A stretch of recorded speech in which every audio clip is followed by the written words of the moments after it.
My girlfriend announced, "I'm moving in with my best guy friend to save money, and you're fine with it." I replied, "That's actually perfect." What I told her later that night left her packing in tears. There's a stillness that settles in a home after chaos. It's not quite peace, not yet. Just the sound of the storm finally burning out, leaving you to assess what's left. In my case, the storm was my girlfriend of 4 years, Emily, and the wreckage was the future I thought we were crafting. But now, sitting here, I see the truth. The storm didn't ruin my foundation.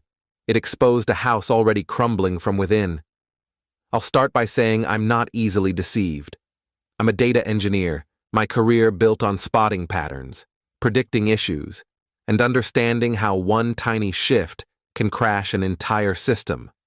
I applied that mindset to my life, which is why I never got men who griped about their partners neglecting them or draining their wallets. My relationship with Emily was grounded in what I believed was a strong structure, shared dreams, and mutual effort. When we met, she was driven, sharp, with a clear 5-year plan. We were partners, pooling our resources to save for a house. A joint project. I earned more, so I put in a larger share of our savings, but she contributed too. Every choice was discussed. We were building something, step by step, and I admired her for it. I loved her for it. Her best friend, Ryan, was the one factor I could never fully pin down. He was always chasing the next big thing, wearing designer clothes he couldn't afford, driving a leased car he was late on payments for, carrying the smug air of someone who's never faced real consequences. He was always around, tossing out unsolicited opinions, making subtle jabs at me that were just vague enough to shrug off. Emily always backed him. "He's like family," she'd say. "He doesn't have your stability, James." That stability was me. I was the anchor. Last Tuesday, she came home from work with an odd vibe, a mix of anxiety and forced enthusiasm. She sat me down on the sofa we'd spent weeks choosing together. Then she dropped the news, not a question, but a statement. "I've got great news," she said, overly cheerful. "Ryan's roommate is leaving next month and I'm moving in with him." I stared, waiting for the catch. There wasn't one. Her words rushed out. "Think about it, James. It's just financial. His rent is way cheaper than my share here. I could save an extra $1,000 a month. We'd get our house so much faster. It's the ideal setup." I let the silence linger. She wanted a fight, a chance to call me jealous or controlling. I didn't give her one. I ran 1,000 scenarios in my mind, weighed every factor, and saw the perfect move. I smiled, a calm, genuine smile. "Emily," I said, my voice steady, "that's actually perfect." Her face was a picture. Her ready-for-battle smirk dissolved into confusion. This wasn't her plan. "It is?" she faltered. "Absolutely," I said, leaning back. "It's a smart financial move, trading short-term inconvenience for long-term gains. That's the kind of thinking I love about you." Now she was thrown. She'd braced for a storm, but I gave her clear skies. She spent the evening babbling about how much she'd save for our house fund, how great living with Ryan would be, how mature we were handling this. I nodded, tossing in supportive remarks, the picture of a perfect boyfriend. Later, as she laughed with Ryan on the phone, planning their move, I waited. I let her finish, let her revel in her apparent win. Then I walked into the living room, sat across from her, and spoke, my tone measured. "I've been thinking about what you said," I began, "and you've inspired me. Since you're making this big move to save money, I should do the same." She looked wary. "What do you mean?" "Well," I said, leaning in, "I've had an offer for weeks. A major project at our company's European office. 2-year contract, incredible pay, huge bonus at the end. I was going to pass because I didn't want to leave what we're building. But with you moving out to save money, it's perfect timing. I'll store my stuff, live lean there, and put my whole salary plus the bonus toward our goal. When I'm back, we'll buy our dream house outright." Her jaw dropped. Panic flickered in her eyes. "You took a job in Europe?" I accepted it tonight, I said, lying as smoothly as ever. Contract's coming tomorrow. Project starts in 3 weeks. Oh, and I'm ending the lease here at month's end. Perfect timing, right? Her face went pale. You ended the lease? Where will I stay when I visit? Visit? Emily, this is about saving money. Flights from Europe aren't cheap. We need discipline, both of us. This is what you wanted, a financial win. Then I hit her with the final strike. Since we'll be handling our finances separately for 2 years, we should split our shared assets now. It's only logical. I've already made a spreadsheet of our savings, furniture, everything we've built. We need to divide it. She stared, speechless. Her brilliant plan to live with Ryan while keeping me as her financial safety net had just collapsed. She thought she was making a simple play. She didn't realize she'd triggered a system failure. She started packing that night, not with excitement, but in tears. Update 1. 2 weeks since I unraveled our future, and the fallout is exactly as I foresaw, only sweeter. Thanks for the support and messages. It's nice to know Logic still has fans in a chaotic world. The next day was a study in backpedaling. Emily woke up, eyes swollen, and tried to undo her plan. I wasn't thinking straight, she said, forcing a chuckle. Moving in with Ryan's dumb. I don't want to, and you shouldn't go to Europe. We're better together. I shook my head, feigning regret. I can't, Emily. I signed the contract. If I back out, I'll be blacklisted at work. My career's done. You know I can't risk that. I hadn't signed anything, just whipped up a fake PDF contract with a company letterhead I pulled online. But she bought it. Besides, I continued, using her words, you were right. This is a smart financial move. Long-term thinking. A couple years apart is nothing for lifelong security. Every argument she tried, I flipped with her own logic. She wanted savings? This was the way. Faster house? This guaranteed it. She'd set the trap. I just held it open. Dividing our assets was brutal for her. Our joint savings? 90% my money. When I transferred her share, her exact deposits over the years, she was stunned at how little it was. What about the interest? She asked, voice shaking. Allocated by our contributions, I said, like it was obvious. The furniture fight was next. She pointed at the sofa, dining table, TV. We can sell these, split the cash. I pulled out another spreadsheet with receipts. I bought the sofa and TV before we met. The table was my housewarming gift when we moved in. Not shared. By day's end, she had her clothes, some kitchenware, and a small sum. The life she assumed was hers was mostly mine. She moved in with Ryan a week ago. At first, silence.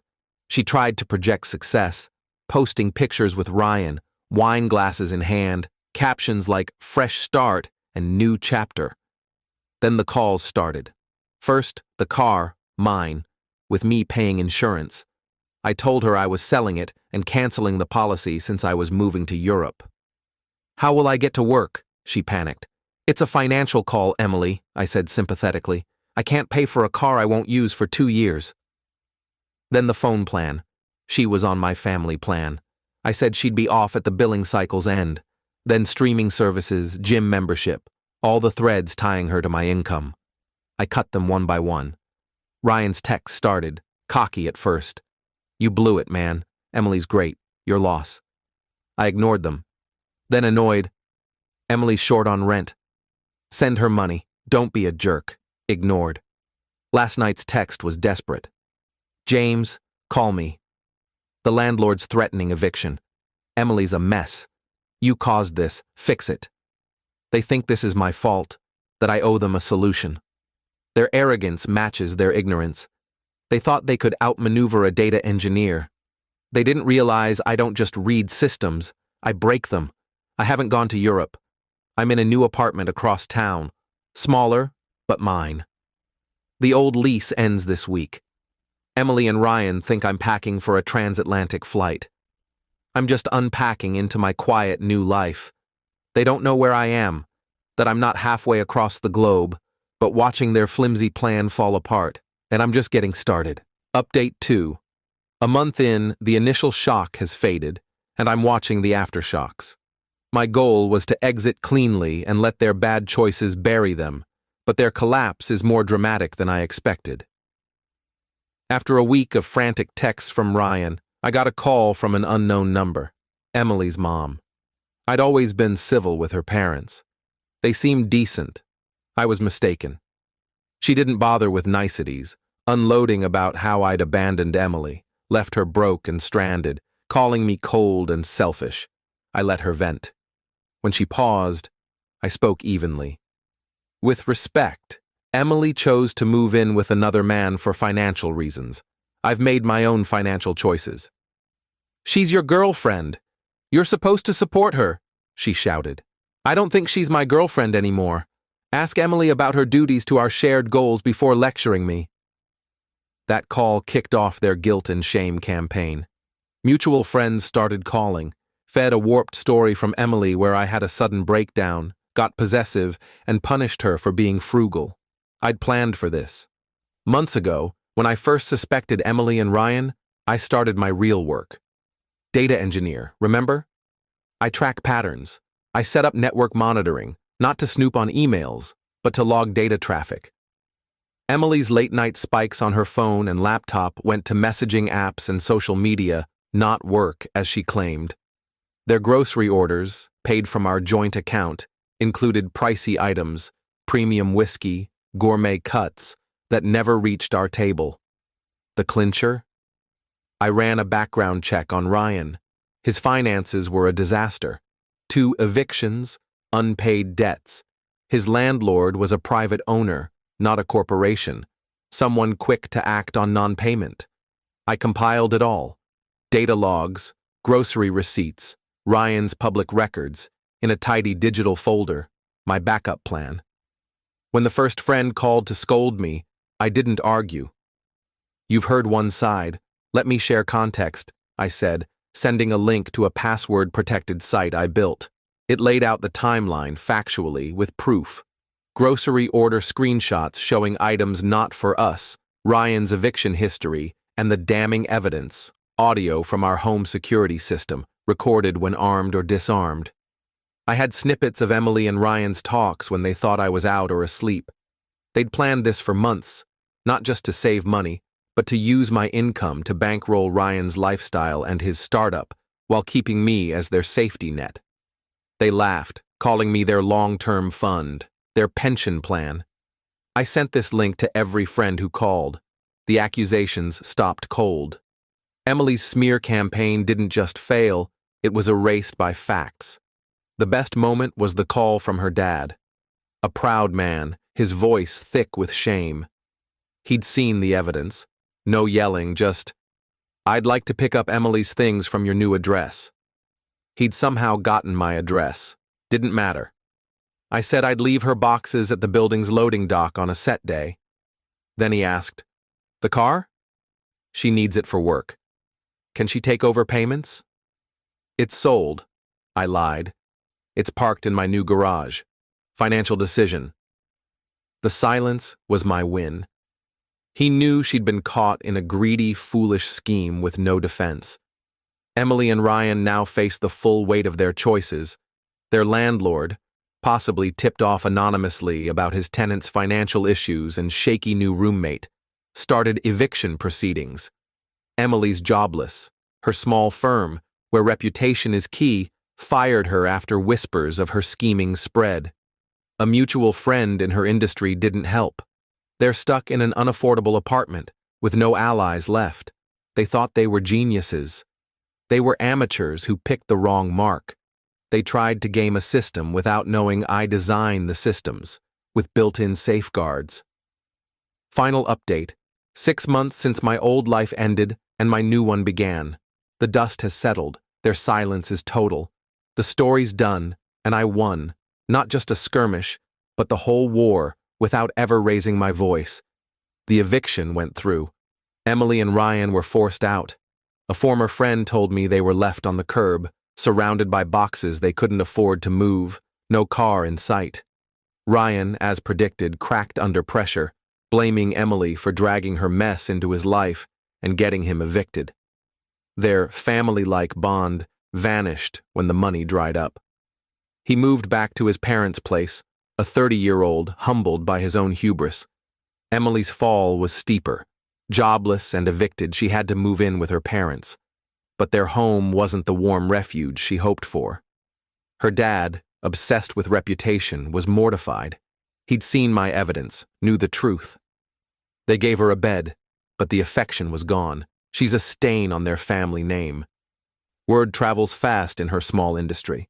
Her scheme, backed by hard proof, has made her untouchable. She's struggling to find work, paying a steep price for a short-sighted plan. 2 months ago, I got a letter from her lawyer, a desperate bid for a financial settlement, citing emotional distress and implied partnership. My lawyer, a sharp woman who doesn't mess around, was ready. We didn't just reply. We filed a counterclaim for conspiracy to commit fraud. Our case was airtight. Audio of their plan to use my income for Ryan, records of joint account spending on him, Ryan's texts demanding money, even an affidavit from their ex-landlord about their tenancy talks. The suit wasn't about cash. It was about drawing a line. Her lawyer dropped her within a week of our filing. Broke and facing a losing battle, Emily signed a settlement renouncing all claims against me, now and forever, plus a non-disclosure agreement barring her from speaking or writing about me or our relationship. My defense against her smears is now legally bulletproof. I walk away with everything: secure finances, thriving career, a new apartment that feels like home. I learned a hard lesson about trust and verifying data, even personally. The Europe job was a lie, a calculated move to force her hand. I never planned to leave. Why would I? I had the best seat to watch their system collapse. They saw me as a predictable, exploitable asset. They didn't grasp that the quietest systems are the most intricate, with me holding the controls. They wanted to play chess against a grandmaster who'd already mapped their every move. They didn't just lose, they were taken apart. My life's quieter, cleaner, better. The storm's gone. The silence left behind is peace.